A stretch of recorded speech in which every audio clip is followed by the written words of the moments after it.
Assalamualaikum warahmatullahi wabarakatuh. Dalam beberapa minggu ini banyak sekali dari masyarakat dan juga para santri-santri yang mengajukan pertanyaan-pertanyaan ilmiah kepada kami, pertanyaan-pertanyaan seputar agama kepada kami. Maka supaya kebaikan ini juga dapat dikonsumsi oleh masyarakat umum, maka sekiranya penting bagi kami untuk membuat dan memposting video ini. Baik, kami mulai dengan sebuah hadis Rasulullah, man salaka tariqan yaltamisu fihi ilman sahalallahu tariqan bihi ilal jannah. Al hadis kama qol. Kami mulai dari pertanyaan pertama ini dari salah satu santri sini. Bagaimana hukum iktikaf ketika dia dalam keadaan sholat? Jadi kan begini, ketika kita itu berada di dalam masjid, maka kita itu supaya mendapatkan pahala yang berlebih, maka kita itu bisa mendapatkan pahala iktikaf di masjid, berdiam di masjid ketika kita mengucapkan niat di sana. Nah, pertanyaannya, ketika dia itu umpama masuk ke dalam masjid dan dia sholat tahiyatul masjid, di pertengahan sholat tahiyatul masjid dia ingat bahwasanya dia belum melakukan iktikaf. Nah, untuk tidak menyanyiakan pahala yang ada, dia itu musolli itu niat ketika dalam tengah-tengahnya sholat. Nah, bagaimana niatnya ini? Apakah sah niatnya dan juga bagaimana status sholatnya? Baik, kami jawab seperti ini. Dalam kitab Taqratus Sadidahnya halaman 265 bisa dicek sendiri, ada ibarat seperti ini. Bismillahirrahmanirrahim. Idza dakhala sahsun ilal masjid. Idza dakhala sahsun ilal masjid. Ketika seseorang masuk kepada masjid. Fanasiyan ayyanuyan al-i'tikafa. Dan dia lupa berniat i'tikaf. Fahal yajuzu ayyanu yang fi asna'is sholat. Apakah dia itu diperbolehkan niat di pertengahan sholat? Dijawab na'am. Iya, na'am yajuzu lahu ayyanu lahu biqalbihi fi asna'is sholati. Iya, dia itu diperbolehkan niat di pertengahan sholat tapi dengan hatinya. Ya, dengan hatinya. Wala yajuzu lahu ayyatalaffadha bin niyat. Akan tetapi ketika melafadzkan di dalam kecapan bibirnya ini tidak disahkan, tidak diperbolehkan, dikarenakan li'annahu kalamu ajnabi, karena itu adalah kalam-kalam dari manusia yang dapat membatalkan kepada sholat. Jadi mungkin ini jawaban ini sudah cukup bahwasanya niat di pertengahan sholat, niat iktikaf di pertengahan sholat itu diperbolehkan, tapi dengan hati, dan juga pahala iktikaf dan sholatnya juga sah saja. Mungkin itu sudah cukup ya. Sebelum kedua, di sini pertanyaan kedua datang dari Soleha. Pertanyaannya, dalam pandemi COVID-19 ini, COVID-19 ini banyak sekali seorang sholat dengan masker. Pertanyaannya, bagaimanakah sholat menggunakan dengan masker? Saya rasa tidak masalah. Karena dalam sholat itu sendiri yang dipermasalahkan mungkin ketika sujud.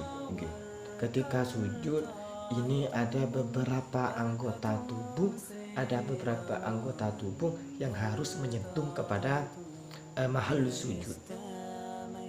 Dan di sana seingat kami dalam kitab Safinatun Najahnya itu ada 7 anggota sujud yang harus menyentuh kepada sujud. Betul, di sini kami melihat ibaratnya a'dha'us sujudin sab'atun. Adapun anggota sujud ini ada 7. Satu al-jabhah, satu adalah dahi. Jadi ketika sujud, dahi ini ya dahi harus menyentuh kepada mahallus sujud, harus seperti ini. harus menyentuh kepada mahallus sujud.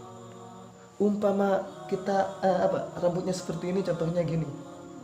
Contohnya rambutnya seperti ini, pas sholat, terus apakah sah?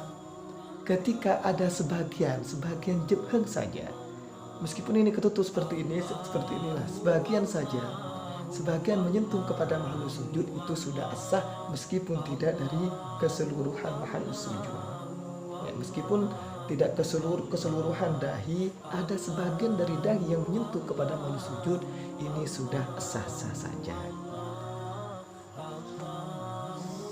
Terus yang kedua, wabutunul kafain. Jadi ini harus terbuka. Wabutunul kafain, warukbatain, dan dua lutut.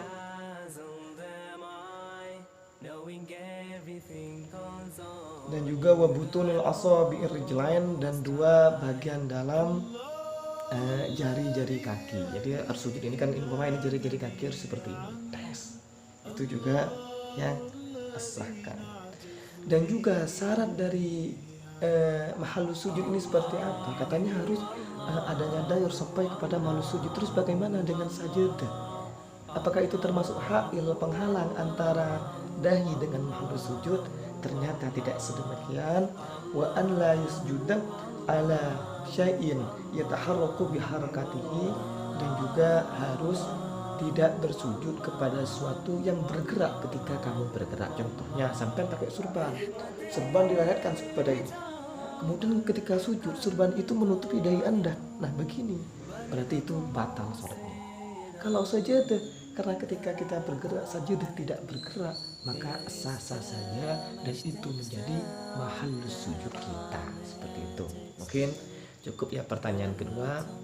Pertanyaan yang terakhir, yang lainnya kita bisa kapan-kapan hari lagi, karena jujur saja salting ada di depan kamera. Pertanyaan yang ketiga itu begini. Ini datangnya dari salah satu guru kami, tokoh masyarakat, begini. Bagaimanakah kalau dalam keadaan sholat, kita itu sholat gini, menganggukkan kepala, Bismillahirrahmanirrahim, kepalanya ini anggu-anggu, atau dia itu mengikutkan nada sehingga badannya begini, guling-guling, iya gini lah.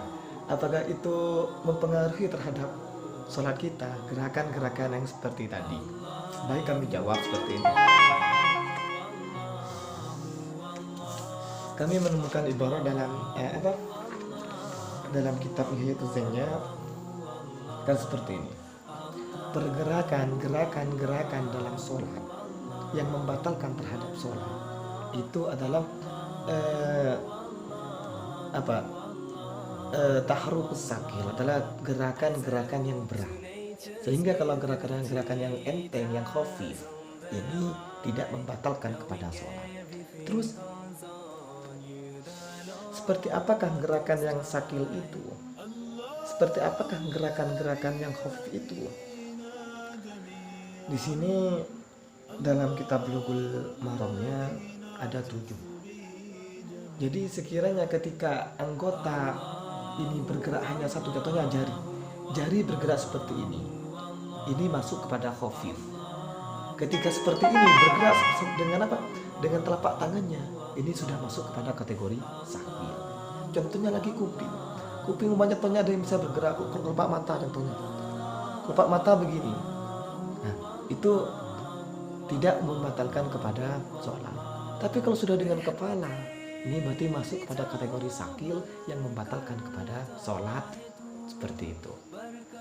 Nah, yang khafif ini meskipun berulang kali, ini tidak membatalkan kepada sholat. Tapi kalau yang sakil dengan salah satu gerakan, dengan 3 gerakan, ini membatalkan kepada sholat. Seperti itu. Ya. Dengan catatan yang khafif tadi bila lakbin, dengan tanpa main. Mungkin ibaratnya seperti ini. Ya, kami menyebutkan wa kharaj bisakil al khafif, dikeluarkan dengan dari gerakan-gerakan yang berat adalah gerakan-gerakan yang enteng. Seperti kamakola, seperti komentarnya ulama sanid, la bi kharakatin khafifatin, tidak dengan gerakan-gerakan yang enteng. Fala butlana bidzalika, malam yakun ala wajhil la'bi, ketika tidak niat bermain, meskipun gerak ini saja atau ini saja atau ini saja, tapi dengan tujuan bermain-main. Contohnya kita sholat, ketika kita sholat ada wanita yang kita sayangi dan kita cintai lewat di depan kita, kemudian kita begini. Nah, meskipun satu kedipan, karena di sana ada qasdul la'bi dalam sholat, maka itu membatalkan kepada sholat. Makanya harus tidak ada unsur bermain-main dalam sholat, begitu. Fa in kana kadzalik, apabila ada qasdul main, batalat as-sholat, maka batal sholatnya. Contoh-contoh yang khafifah, yang ini juga ada dalam kitab Bulughul Maram. Contoh-contoh gerakan-gerakan khafifah yang tidak membatalkan kepada sholat adalah gerakan-gerakan ada 7 gerak, ada 7 anggota tubuh yang dikatakan kecil. Yang pertama adalah bila tahrikil ka'asabi'i fi sabhatin bila tahrikil kaffi au ja'fin au lisanin au safatain au dzakarin au isnain. Ya, adalah deriji tangan tanpa menggerakkan telapak tangan, dan juga kelopak mata, ini juga masuk kategori khafifah. Lidah ini juga masuk kategori khafifah, gerakan-gerakan enteng. Bibir juga masuk pada kategori khafifah. Zakar, kemaluan pria, ketika mungkin nggak perlu kami jelaskan. Dan juga jari juga tidak membatalkan kepada sholat. Tapi gerakan-gerakan khafifah itu telinga, kelopak mata, lidah, bibir, zakar, dan jari. Ya. Ada 7 ya, 2 kelopak mata, telinga, lidah, bibir, zakar, dan jari. Ini masuk kategori yang khafifah, yang meskipun bergerak banyak tidak membatalkan kepada sholat ketika tidak ada konsep bermain-main. Namun ketika ada konsep bermain-main, ini membatalkan kepada sholat, seperti itu. Mungkin cukup seperti ini untuk minggu ini. Mungkin minggu depan insya Allah kami posting lagi biar menjadi rutinitas kami sebagai nasrul ilmi, menyebarkan ilmu Allah Ta'ala. Niat kami lillahi kalimat, semoga barokah kepada kita semua, amin. Ihdinas siratal mustaqim. Wassalamualaikum warahmatullahi wabarakatuh.